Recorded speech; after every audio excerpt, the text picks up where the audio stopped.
The hip-hop industry has never been short on drama, and the latest controversies have set the stage for some of the most intense clashes we've seen in recent times. A storm of feuds, betrayals, and heated exchanges is unfolding, involving some of the biggest names in the game. Drake is at odds with Wack 100, branding him a liar over allegations concerning a Toronto rapper. 50 Cent, the king of trolling, has turned his sights on Jim Jones, tearing him apart over his claims of dominance in New York rap. Meanwhile, Big Meech finds himself in a moment of deep regret over choices that have impacted his legacy. And to top it all off, Taxstone, once a powerful voice in the hip-hop podcasting world, is facing a fate that might just seal his downfall. These aren't just minor disagreements or petty social media spats. Each of these conflicts is rooted in years of history, long-standing grudges, and deeply personal stakes. This is more than entertainment. It's a battle for credibility, influence, and respect in an industry where reputations are everything.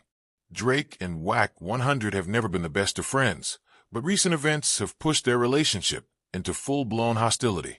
Wack 100, the controversial music manager known for his brash personality and tendency to involve himself in high-profile beefs, made a bold claim on the No Jumper podcast. He pulled out a USB drive, stating that it contained damning evidence against Top 5, a rapper from Toronto who has long been associated with Drake. Wack 100 didn't just claim to have the evidence. He went further, warning Drake outright that he needed to stay far away from Top 5 if he wanted to avoid legal troubles. For Drake, this was more than just a warning, it was an insult. Wack 100 was essentially implying that Drake was unaware of the risks of his associations, or, worse, that he was deliberately ignoring the dangers. Drake, known for being strategic and careful with his image, wasn't going to let that slide. Instead of issuing a direct response, he made a move that spoke volumes. He showed up at a Toronto Raptors game, sitting courtside with none other than Top 5. This wasn't just a night out, it was a statement. By publicly associating with Top 5 so soon after Wack's warning, Drake was making it clear that he wasn't taking Wack 100's words seriously.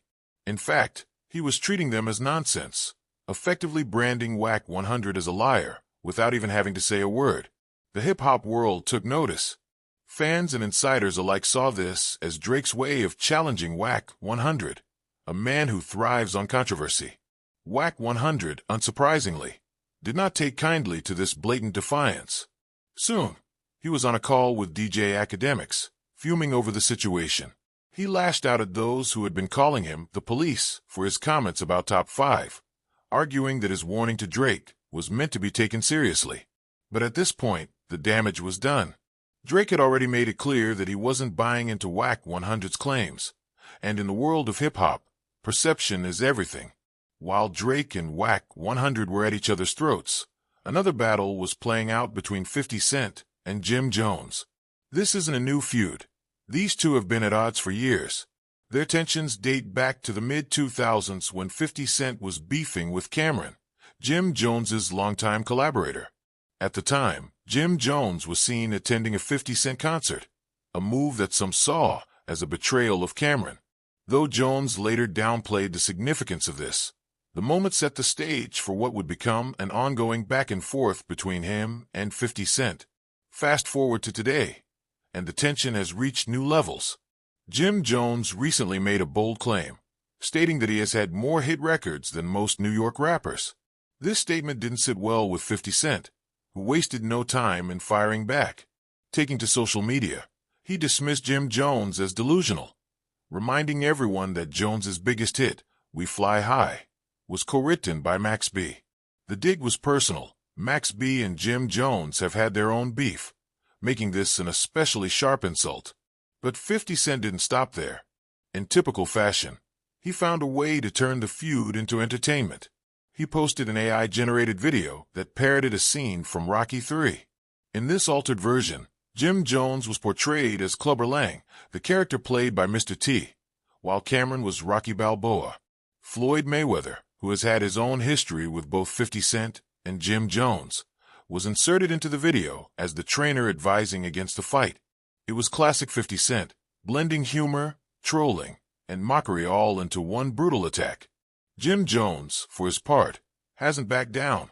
Though he has yet to respond with the same level of theatrics as 50 Cent, he remains confident in his place in the industry. But the question remains, how does this feud end? 50 Cent has a history of never letting go of grudges. From Ja Rule to The Game to Young Buck, when 50 Cent decides to go after someone, he does it relentlessly. If Jim Jones thinks this will be just another quick exchange, he might be in for a surprise. While all this is unfolding, another major player in hip-hop is dealing with his own struggles.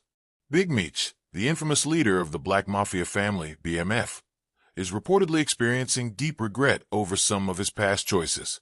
As one of the most well-known figures in the intersection of hip-hop and the drug trade, Big Meech built an empire that made him a legend but also led to his downfall. Now serving a lengthy prison sentence, he has had years to reflect on the decisions that brought him to this point. Recent reports suggest that Big Meech's regret stems not just from his legal troubles, but also from the internal conflicts that have arisen within BMF. There have been accusations that he cooperated with federal investigations through his connection with Tammy Cowens, a former personal assistant who later became a co-producer on the BMF television series. These allegations have caused fractures within the BMF organization, leading some former allies to distance themselves from Big Meech. For a man whose reputation was built on loyalty and brotherhood, these allegations are damaging. The idea that Big Meech could be seen as anything less than solid is something that deeply affects his legacy. With the BMF show bringing renewed attention to his story, the last thing he wants is for doubts to creep in about his past actions. And then there's Taxstone, a once-respected voice in hip-hop media who is now facing a grim reality. His legal troubles have reached a point where his fate seems all but sealed. The former podcast host, known for his raw and unfiltered takes on the industry, is now a cautionary tale. What started as a promising career built on speaking truth to power has turned into a nightmare of legal battles and lost opportunities. As these stories continue to develop, one thing is clear. Hip-hop remains a world of intense rivalries, shifting alliances, and high-stakes drama. Whether it's through diss tracks, social media antics, or real-life consequences, the biggest names in the industry are constantly shaping the narrative. Fans can only watch and wait to see what happens next in this never-ending saga.